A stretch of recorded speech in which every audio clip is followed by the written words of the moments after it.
ধর্মনগর জেলা সংশোধনাগার থেকে পলাতক কুখ্যাত ৬ আসামি। চাঞ্চল্য ধর্মনগর তথা উত্তর ত্রিপুরা জেল প্রশাসনিকদের চূড়ান্ত ব্যর্থতা না সহযোগিতা, প্রশ্ন জনমনে। বুধবার ভোরে উত্তর ত্রিপুরার ধর্মনগর জেলা সংশোধনাগার থেকে পালিয়ে যায় ৬ জন কুখ্যাত আসামি। পালানোর সময় কর্তব্যরত পুলিশ কর্মীকে তারা গুরুতরভাবে মারধর করে, যা সিসিটিভির ফুটেজ দেখলে আপনিও অবাক হবেন। কয়েদির আক্রমণে আহত পুলিশ কর্মী বর্তমানে ধর্মনগর জেলা হাসপাতালে চিকিৎসাধীন। এর মধ্যে পলাতক আসামিরা হলেন নাজিম উদ্দিন, রহিম আলী, সুনীল দেববর্মা, নারায়ণ দত্ত, রোশন আলী, আব্দুল পাট্টা। ঘটনার খবর ছড়িয়ে পড়তেই প্রশাসনিক মহলে ব্যাপক চাঞ্চল্যের সৃষ্টি হয়। পরে নর্দার্ন রেঞ্জের ডিআইজি নিজে সংশোধনাগারে উপস্থিত হয়ে ঘটনার বিস্তারিত খোঁজ খবর নেন। পুলিশ সূত্রে জানা গেছে, সকালে নিত্য কাজ ও ব্রেকফাস্টের জন্য সেল থেকে বের করা হয়েছিল আসামিদের। সেই সুযোগে তারা এক গার্ডকে মারধর করে, তার কাছ থেকে চাবি ছিনিয়ে নিয়ে পালিয়ে যায়। পলাতকদের খুঁজে বের করতে ইতিমধ্যে বিশেষ টিম গঠন করা হয়েছে। শহর ও আশেপাশের এলাকায় তল্লাশি চালানো হচ্ছে। পাশাপাশি সীমান্ত সুরক্ষা বাহিনীকেও সতর্ক করা হয়েছে। এক আধিকারিক জানিয়েছেন, পলাতকদের দ্রুত গ্রেফতার করার জন্য সর্বোচ্চ প্রচেষ্টা চলছে। সংশোধনাগারের নিরাপত্তা ব্যবস্থার খুঁটিনাটি খতিয়ে দেখা হচ্ছে। এদিকে ঘটনার পর সাধারণ মানুষের মধ্যে আতঙ্ক ছড়িয়ে পড়েছে।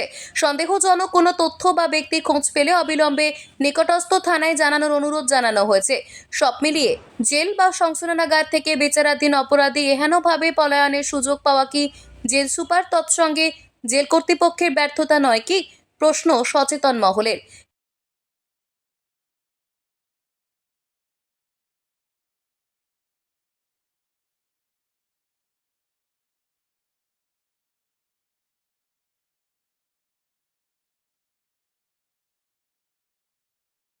Around 6 a.m. in the morning, 6জন আসামি এখান থেকে পালিয়ে গেছে।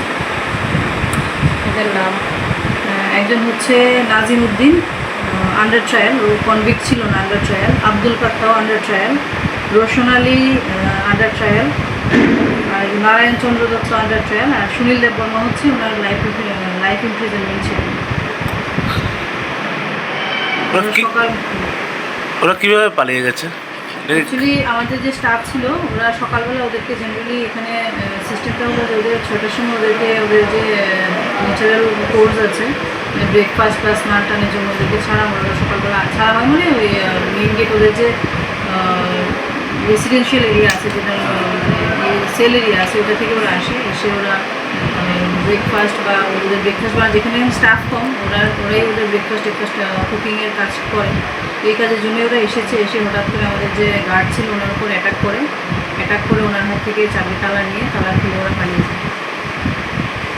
কোন সেকশনে ওরা ছিল? সেকশন ডিফারেন্ট সেকশন, অনেক সেকশন আছে। রোশন আলীর সেকশন হচ্ছে আন্ডার সেকশন 457। রোশন আলীর 3টা সেকশন আছে, under section 457, under section 395, under section 392। Rahim আলীর সেকশন আছে under section 331, under section 380। Abdul পাট্টার এখনও জাস্ট হয়েছে, এনডিপিএস কেসে ছিল। আর সুনীল দেববর্মা তো ছিল, লাইফ ইমপ্রিজনমেন্টের কনভিক্টই ছিল, আন্ডার সেকশন 364, 302 আর 201। আমরা এখন ইনভেস্টিগেশন করছি। আর কনসার্ন সমস্ত থানা, সমস্ত পুলিশ স্টেশনকে ইনফর্ম করে দেওয়া হয়েছে।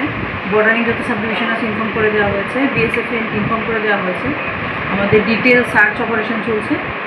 তো আর এখানে ইন্টারনাল আমরা ইনকোয়ারিও করছি, ইনভেস্টিগেশন করছি। তো আমাদের ইনভেস্টিগেশন শেষে আমরা যে একটু গ্রেট অথরিটি আছে ওনার কাছে আমরা সাবমিট করে দেবো।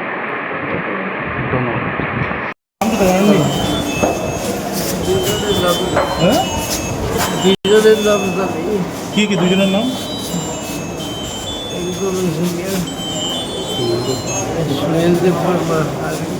দাদা